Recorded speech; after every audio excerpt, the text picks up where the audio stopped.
Good evening. இன்னைக்கு நம்ம சாயந்தரம் சான்ஸ் பார்த்துலாம் வாங்க. காரப்பொடி தான் செய்கிறோம். நம்ம அது செய்யறது எப்படின்னு பார்த்துலாம் வாங்க. இப்போ நம்ம பார்த்துட்டோம். இப்போ நம்ம மசால் பூரி செய்கிறோம். நம்ம என்னென்ன இன்க்ரீடியேஷன் போட்டிருக்கோன்னு பார்த்துலாம் வாங்க. கொஞ்சமாக பூரி போட்டு வறுத்துடணும். வறுத்துட்டு கொஞ்சமாக கறிவேப்பிலை போட்டு நல்லா வறுத்துட்டு நல்லா மொறுன்னு கிறிஸ்பியாக ஆனனையும் தக்காளி வெங்காயம் எல்லாம் போட்டு கலாடிட்டு சாட் மசாலா கொஞ்சம் போட்டு கொஞ்சம் மஞ்சள் தூள் போட்டு கொஞ்சம் மிளகா தூள் போட்டு நல்லா கலாடணும்னா நல்லா மசால் பூரி மாதிரி வந்துடும். நம்ம கலாடுறது பாருங்க நீங்களே.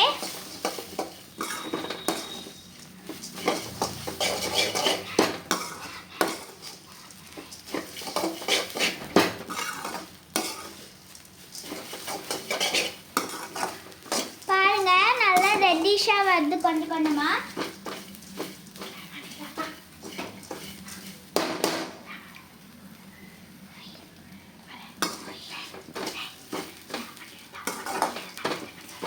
லெமன் என்ன போட்டுக்கோங்க, என்ன விட்டுருங்க. டேஸ்ட் பண்ணி பார்க்கலாம்.